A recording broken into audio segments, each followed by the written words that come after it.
오늘 하나님께서 우리에게 주시는 말씀, 구약성경 레위기 16장의 말씀입니다. 오늘도 우리 주 예수님으로 옷 입고 살아가는 복된 하루가 되시기를 간절히 축복합니다. 앞서 레위기 10장 말씀에서 대제사장 아론의 장남과 차남인 나답과 아비후가 하나님께서 말씀하시지 않은 다른 불을 가져다가 분향하다가 바로 그 자리에서 죽는 사건이 발생하였습니다. 그리고 이어져서 15장까지 정결규례에 대해서 하나님께서 말씀을 하십니다. 어떻게 해야 사람이 정결하게 되는지에 대해서 말씀하시고, 그리고 오늘 16장부터 다시 속죄에 대해서 말씀을 하고 계십니다. 결국 아론의 아들들이니까 제사장들이죠. 제사장들도 하나님 앞에 거룩하지 못하고 정결하지 못하면 하나님 앞에 죽임을 당할 수밖에 없는 존재라는 것을 말씀을 통해 드러내주고 계시고, 그리고 오늘 16장에서 죄로 인하여서 하나님 앞에 나아갈 수 없는 우리 인간이 어떻게 속죄함을 받을 수 있는지에 대해서 하나님께서 말씀해 주고 계시는 것입니다.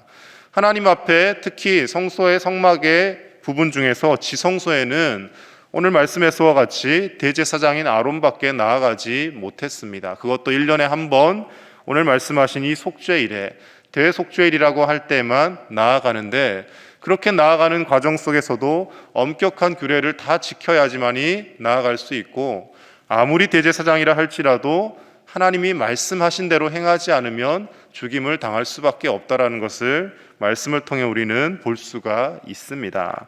16장에 길게 하나님께서 말씀하신 이 속죄일의 규례를 통하여 하나님께서 우리에게 무엇을 말씀하시고자 하는지 말씀 속에서 우리 살펴보도록 하겠습니다.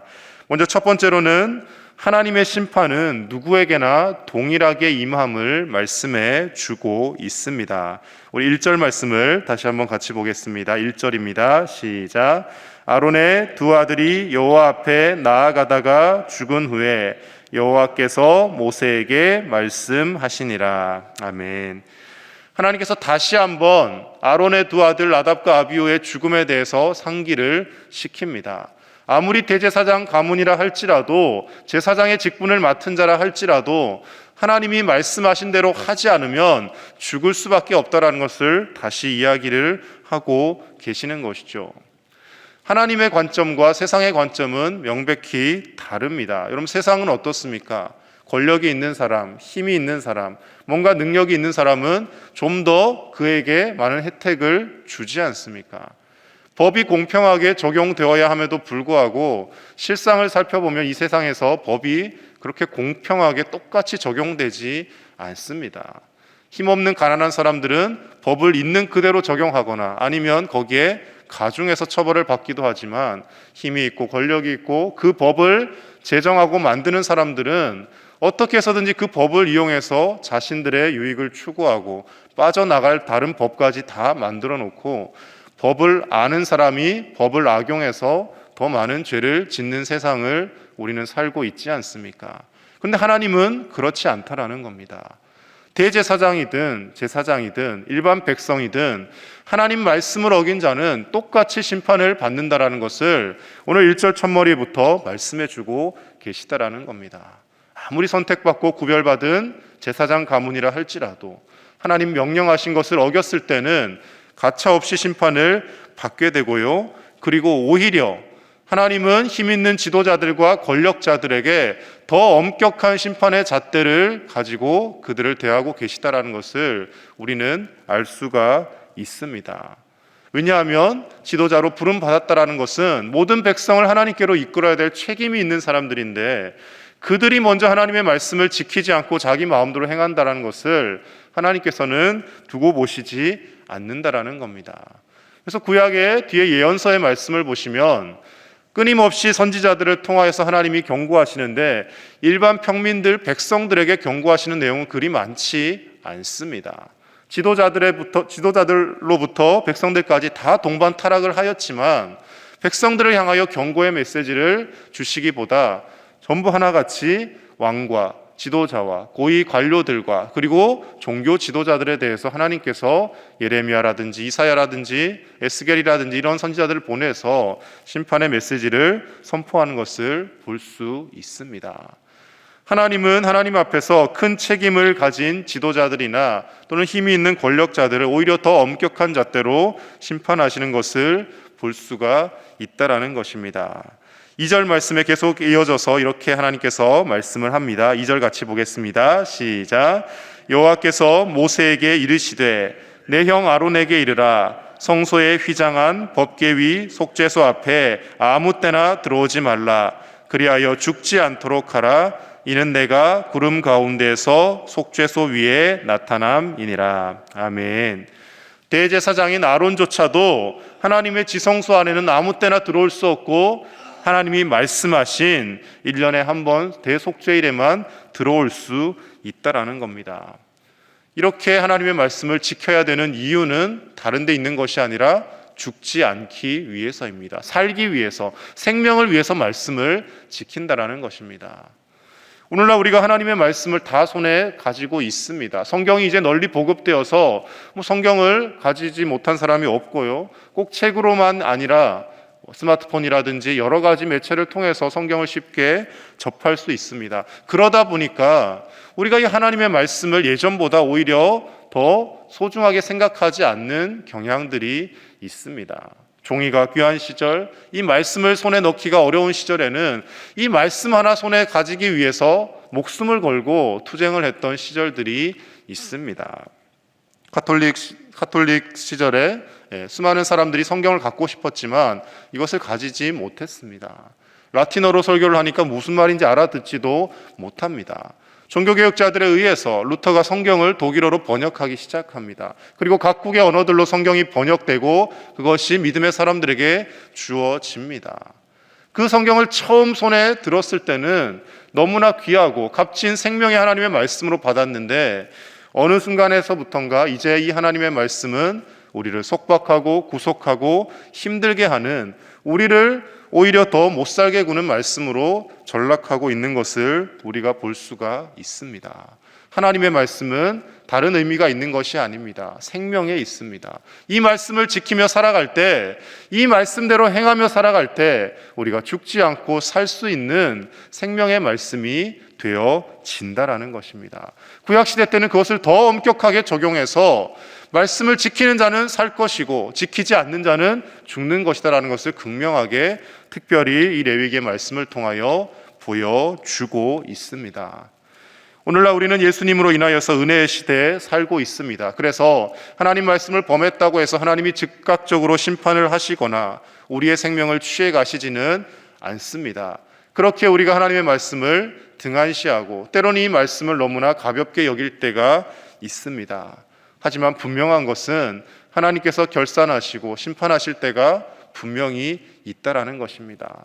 말씀대로 행한 자에게는 하나님이 상 주신다라고 약속하고 계시고, 말씀대로 행하지 않고 특별히 하나님이 보내신 아들 예수님을 받아들이지 않는 자들에게는 최후의 분명히 심판이 기다리고 있다라고 말씀하고 계십니다. 그 누구에게나 동일하게 적용되는 말씀입니다. 세상에서 우리가 아무리 힘 있는 사람이라 할지라도, 아무리 많은 것을 가졌다 할지라도 하나님이 우리에게 보시는 것은 그 외부적인 것이 아니라 우리의 믿음이고, 하나님의 말씀을 사랑하고 그 말씀을 생명처럼 소중히 여기는가, 그것을 하나님은 바라보신다라는 것입니다. 하나님의 심판이 저와 여러분들에게도 동일하게 임합니다. 그 심판을 피할 방법을 하나님이 주셨습니다. 그 하나님의 말씀을 기억하며 하나님께서 우리에게 결산하실 날이 분명히 있음을 생각하고 하나님 앞에서 오늘도 말씀으로 더욱 거룩해지는 저와 여러분들의 삶이 되실 수 있기를 간절히 축복합니다.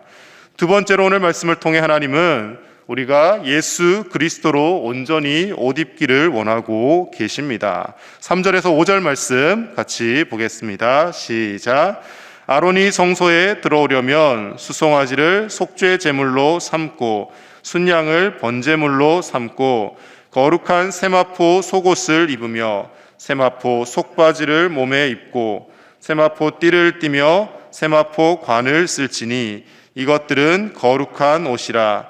물로 그의 몸을 씻고 입을 것이며 이스라엘 자손의 회중에게서 속죄 제물로 삼기 위하여 순염소 2마리와 번제물로 삼기 위하여 순양 1마리를 가져갈지니라.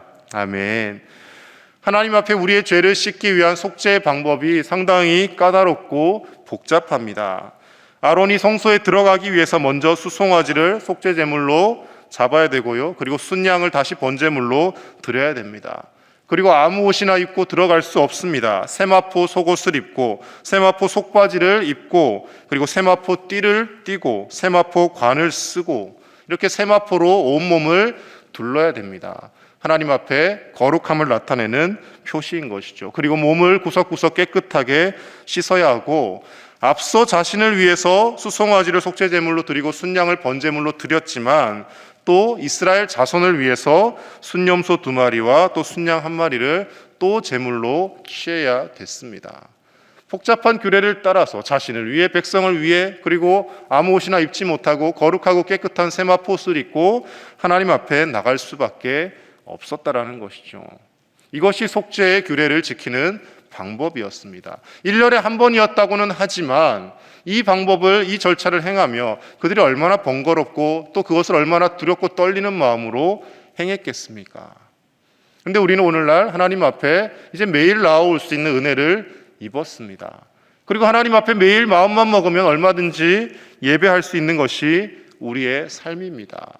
그런데 우리의 몸과 마음의 마음가짐 자세는 과연 이때처럼 두렵고 떨림이 있는지 우리가 한 번쯤은 점검해 보아야 할 것입니다. 오늘도 교회 가야 되는 날이니까, 오늘도 예배가 있으니까 의무적으로 습관적으로 나와서 앉아 있다가 돌아가고 있지는 않은지, 정말 이 예배 자리가 하나님 앞에 말씀 듣고 기도하며 찬양하는 이 자리가 감사와 기쁨으로 가득한 자리인지 우리는 생각해 보아야 하고, 순염소를 잡고 순양을 잡고 그리고 숫송아지를 잡고 거룩한 세마포 옷을 입는 이 까다로운 규례를 하지 않고도 하나님 앞에 우리가 자유하며 나올 수 있는 이유는 예수 그리스도 때문이라는 것을 우리는 한시도 잊어서는 안 된다라는 것입니다. 하나님 앞에 우리가 예배하러 나올 때 최대한 단정히 입고 또 특히 주일 같은 경우는 더 신경을 써서 나오죠. 그렇지만 그렇지 못할 때도 분명히 있습니다. 어떨 땐 서둘러 나오다 보면 조금 덜 준비하게 되기도 하고 뭔가 좀 부족한 모습으로 나오기도 합니다. 그럼에도 불구하고 하나님은 우리를 용납하여 주십니다. 그런데 만약 구약의 이 레위기의 시대였다라면 용납되어지지 않는다라는 거예요. 조금만 부정한 모습으로 나아왔다가는, 조금만 덜 준비된 모습으로 나아갔다가는 그 자리에서 대제사장이건 백성이건 죽을 수밖에 없었다라는 것입니다. 그런데 우리가 왜 이것이 다 허용됩니까? 하나님이 자신의 아들 예수님을 이미 십자가에서 희생시키셨기 때문에 그렇다라는 겁니다. 예수님이 이미 모든 것을, 이 모든 구약의 까다로운 법들을 십자가에서 짊어지시고 다 이루어 놓으셨고, 우리는 그 예수님의 이름으로 나아가기 때문에 때로는 좀 부족한 모습이 보여도, 좀 연약한 모습이 보여도 하나님은 자신의 아들 예수님의 거룩한 보혈을 보고 우리를 또 용납하시고 또 용서하여 주신다라는 것입니다. 그래서 우리가 입어야 될 옷은 세마포옷이라든지 어떤 정결의 법이 아니라 예수 그리스도로 옷 입는 것입니다. 예수 그리스도로 옷 입는다는 것은 무엇을 의미합니까? 예수님처럼 생각하고 예수님처럼 행동하고 예수님을 닮아가기 위하여 애쓰는 것이 예수 그리스도로 옷 입는 것이고, 그렇게 살아가는 사람들에게는 자연스레 성령의 열매가 맺어진다라는 것입니다. 하나님께서는 우리를 사랑하셔서 우리와 태초에는 함께 있고 싶어 하셨습니다. 그런데 이렇게 하나님 앞에 나아가는 규례가 까다로워지고 하나님 앞에 잘못 나아갔다가 죽게 되는 원인이 어디서부터 비롯되었습니까? 바로 인간의 죄로부터 비롯되었다라는 것입니다. 처음에 아담과 하와가 창조되고 나서 하나님과 교제하며 즐겁고 행복하게 살았습니다. 그런데 죄를 짓고 불순종하게 됨으로부터 하나님의 얼굴을 피하여 그들은 숨기 시작합니다. 죄가 우리의 마음속에 들어오기 시작하니까 하나님이 좋고 하나님께 가까이 가고 싶어 하는 것이 아니라 하나님이 부담스러운 존재가 되어지더라는 것이죠. 하나님 앞에 나오는 것이 즐겁고 기쁜 우리가 되어야 할 줄로 믿습니다. 하나님 앞에 나오는 것이 너무나 힘들고 어렵다라면 우리는 아직도 우리의 마음속에 여러 가지 죄악으로 가득한 것은 아닌지 스스로 생각해 보아야 할 것입니다. 이 구약의 복잡한 제의법, 모든 정결 규례에는 많은 법들이 들어있지만 그러나 이것을 하나님께서 예수님을 통하여 다 간단하게 만들어 주셨고, 이 모든 상징적인 표현들을 가지고 종합하면 우리를 위하여 십자가를 지시고 죽으신 예수님을 나타내고 있다라는 것을 볼 수가 있습니다. 예수님은 완전한 희생 제물이 되시고 대속 제물이 되실 뿐만 아니라 우리의 죄를 짊어지고 영문 밖으로 나아가신 어린 양이 됨을 오늘 말씀 속에서도 찾아볼 수가 있습니다. 말씀을 통하여 볼 때 오늘 염소 2마리를 취해서 이상한 규례를 행하는 것을 볼 수가 있습니다. 우리 8절에서 10절 말씀 같이 보겠습니다. 8절에서 10절입니다. 시작. 2 염소를 위하여 제비 뽑되 한 제비는 여호와를 위하고 한 제비는 아사셀을 위하여 할지며, 아론은 여호와를 위하여 제비 뽑은 염소를 속죄제로 드리고 아사셀을 위하여 제비 뽑은 염소는 산채로 여호와 앞에 두었다가 그것으로 속죄하고 아사셀을 위하여 광야로 보낼지니라. 아멘. 염소를 2마리를 뽑아서 제비 뽑아가지고 하나는 하나님 앞에서 제물로 잡고, 그리고 하나는 살려두는데 아사셀을 위하여 하라, 이런 말이 있습니다. 이 아사셀이라는 단어의 뜻이 명확하게 무엇인지는 학자들에 따라서 아직도 의견이 분분합니다. 근데 대체적으로 내보내는 염소, 보내는 염소 이런 뜻을 갖고 있다고 하고요. 또 어떤 이들은 이 아사셀이 악마, 악령이라는 그런 뜻을 갖고 있다라고도 표현을 합니다. 왜 아사셀 염소를 따로 준비해서 보내느냐? 우리의 죄를 없이 하기 위해서 한 마리의 염소에는 그 모든 죄를 전가해서 죽입니다. 그래서 내 죄를 짊어지고 이 염소가 대신 희생당하는 거죠. 그리고 또 한 마리는 우리의 모든 죄를 짊어지고 저 멀리 보내는 거예요. 그래서 이 아사셀을 악마, 악령이라고 해석을 하는 사람은 원래 죄를 가지고 있던 악한 존재에게로 다 돌려보낸다라는 의미를 가지고 있다라고 표현을 합니다. 무슨 뜻으로 해석을 하든지 간에 우리의 죄를 보이지 않는 먼 곳으로 염소에게 지어서 보내는 것이죠. 그리고 또 한 마리 염소에게는 죽임을 당하게 함으로 인하여서 내가 저렇게 죽어야 되는 존재인데 저 염소가 나를 대신해서 희생을 했구나라는 것을 이 제비법을 통해서 보게 되는 것입니다.